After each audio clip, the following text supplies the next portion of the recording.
So Ezio, you're very welcome to Ireland. Thank you.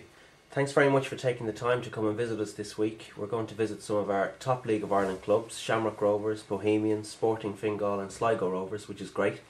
Now, I know your work has taken you all around the world, and for the most part you're heavily involved in trying to reduce the risk of sports injuries, and particularly those related to football.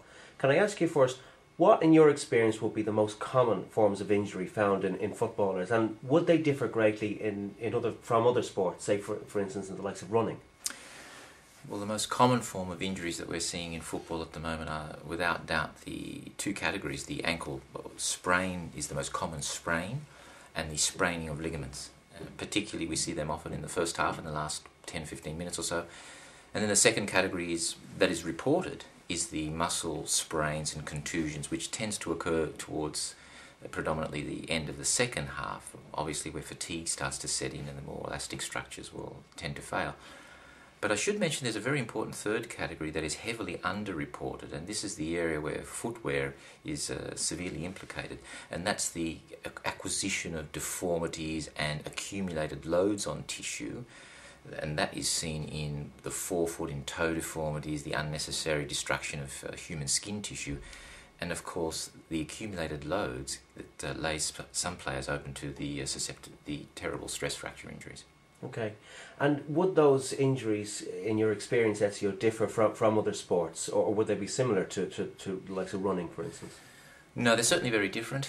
In running you have a very predictable sport that is linear, we would say. Of course, it's not difficult to imagine that in football and Gaelic football in all its forms, it's a lateral sport. There's cutting manoeuvres, there's jumping and landing, there's retreating or running backwards.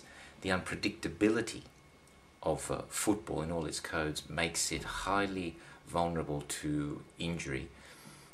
And then when you add the factor of competitors coming in at you, defending, attacking the same ball and kicking the ball, that accumulated load and trauma or stress on the human system is far more associated with the acquisition of injuries than running, for example.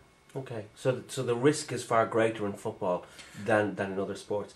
Unquestionably. How can footballers then reduce their risk of receiving an injury playing football? Well, broadly speaking, there's a couple of areas that all players should pay attention to, and in the modern game today, preparation is absolutely critical. Even our children, amateurs, not just the elite level, but the preparation and the training of players to compete is critical, fundamental in all its forms. That is preparation for fitness, for strength, for game-specific tasks.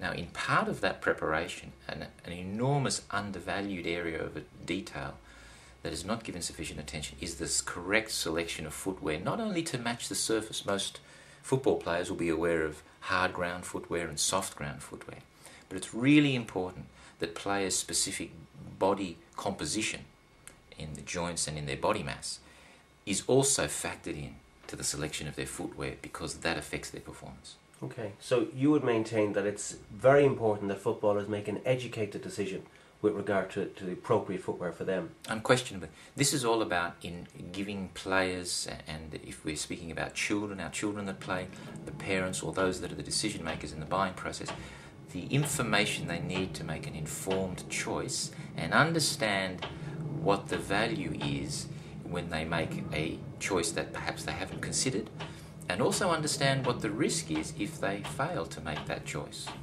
That said then, Ezio, what are the design elements in a well-constructed football boot? In other words, what should footballers be looking for when they're making that educated decision on their footwear? Great question, because it's very important. There are 4 or so features that are essential in the football boot before we talk about any of the other design features, and they are: number 1, comfort, which is a function of the fit and material selection in the shoe. And secondly, the traction and release properties of the shoe, and that includes also stability. And then of course there's the all-important feel of the shoe, with the foot in the shoe and the feel on the ball. Now, if we just look at those separately, briefly for a moment. So what you're talking about with comfort is the way that the boot forms to the human foot and ankle. Now that's important. It should not be that the human foot, forms to the shoe. And that's a major problem, because we know then when that starts to happen, when that paradigm changes so that the human has to accommodate to the shoe, then performance is always suboptimal, because you don't have toes functioning normally, you don't have structures in the middle of the foot and in the rear of the foot allowing the player to function normally. And then the material selection should reflect what the function is. So things like its thickness, its softness, its elasticity, its ability to form, at least to some extent individually, affects the fit and the comfort. Really important to players. The traction and stability, critical for, obviously, for playing football of any sort, so that you want stability in being able to come to ground, but also being able to change direction. And then that is also critical when players are moving into the air and also then coming back down to ground. Now that's a reflection of the stud's shape, geometry in the plate and how it interacts in the surface.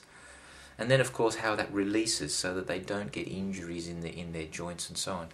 That's just a quick overview of what it needs to do. Now that's reflected if a player looks at where the shoe bends. It should bend, for example, under the ball of the foot, should have some torsion in the middle of the shoe and be very stable in the rear of the shoe. Now I guarantee you that very, very few players walk into a store and bother thinking about any of those factors, and they should. Okay, that's very interesting. Along those lines then, when should a player start thinking about that? Like, for instance, is it when they're along in their career and maybe perhaps more at risk of injury, or does it matter, for instance, what children wear? Certainly it does matter what children wear, and as always, if I can answer that question with a wonderful quote attributed to Albert Einstein, where he said that although the intelligent may solve a problem, it's actually the genius that prevents it occurring. So the genius here is to start straight away. If you're playing when you're young, our children, it's important that they wear correct footwear for playing such a aggressive and physically demanding sport such as football in all its forms. So right from the beginning, because we know that the consequences from playing football affect the well-being and performance, not only during game time, immediately, but there is an ongoing effect long after you stop playing that you carry with you when you've retired from the game. I'll give you an interesting piece of information on that.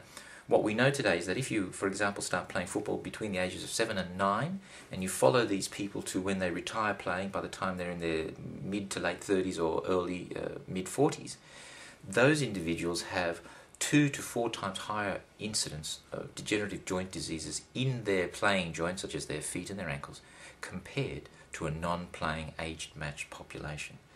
That tells you that you will live with the consequences of your decision for a long time. Finally, Ezio, I'd like to ask you, your work has taken you all around the world. You've worked with some top footballers in some of the best clubs around the world, but obviously none better than the best footballer that ever lived, the king himself, Pelé. What is it like to work with Pelé? A pleasure. He's genuinely a very humble and approachable man. He seems very unaffected by everything when you consider the fame and the accolade he's had since he was 17, of course, in Sweden in 1958, winning the World Cup, scoring 2 winning goals, 1,283 goals in all his career. He's remained relatively unaffected. And yet he's a wonderful resource to work with, because apart from his personal history that he has allowed me to assess him and be part of that world with him, that's a resource that I use in the design and functionality of shoes with our design team. But it's also his experience moving around professional football circles today and with his work with football statutory bodies that allows us to be informed about rule changes, about what players are thinking and where the directions are for football footwear. He's genuinely a very open and warm person, and it's wonderful to have him as an ambassador, being able to give back to the sport that he loves, and particularly to all levels of the playing public. Well, Ezio, it's been a real pleasure talking to you. Thanks very much for your time and for your time with us this week. Thank you. Pleasure's mine.